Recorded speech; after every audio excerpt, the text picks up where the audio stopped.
معشر قريش، آمنة بنت وهب زوجة عبد الله بن عبد المطلب أنجبت غلاما ذكرا.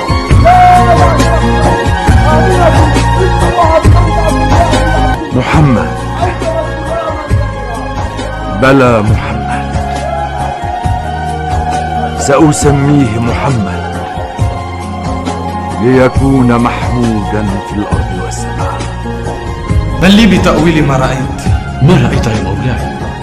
البارحة بينما كنت نائما أفقت مذعورا، ارتج أيواني وانشق حائط قصري وسقطت منه 14 شرفة. وأنا يا مولاي كنت في معبد النار وفجأة انطفأت كلها في لحظة. وأنا يا مولاي رأيت في المنام إبلا صعابة تقود خيلا عرابة انتشرت في بلادنا. فما تأولتها؟ تأولتها أن العرب سيغزوننا يا مولاي. العرب؟ هؤلاء الحفاة الجوعى؟ مولاي، ما عندك أنت؟ خبر رهيب.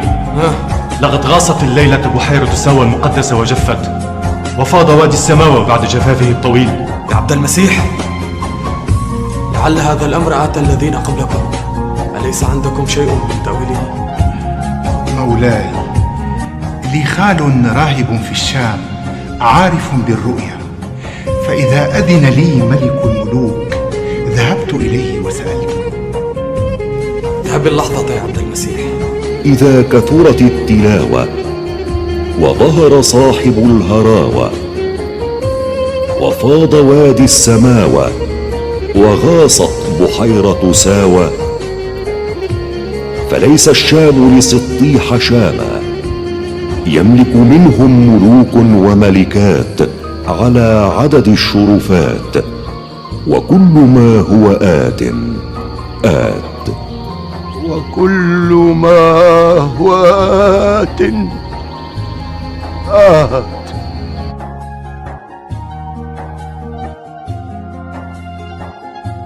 الخير والشر مقرونان في قرني،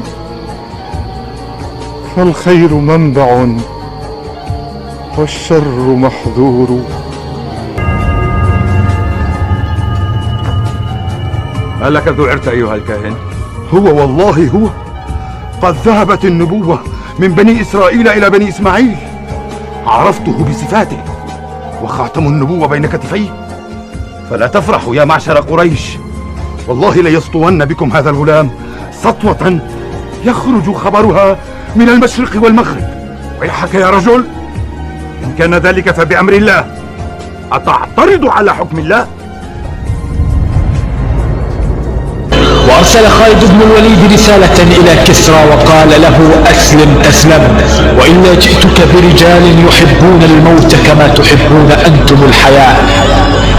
فلما قرأ كسرى الرسالة أرسل إلى ملك الصين يطلب المدد والنجدة، ورد عليه ملك الصين قائلا: يا كسرى، لا قوة لي بقوم لو أرادوا خلع الجبال لخلعوها. أسأل التاريخ يمضي كيف أبصرت نداه، بالغ البذل جميعا وانتهى ثم ابتداه. أسأل التاريخ يمضي كيف أبصرت نداه، بالغ البذل جميعا وانتهى ثم ابتداه.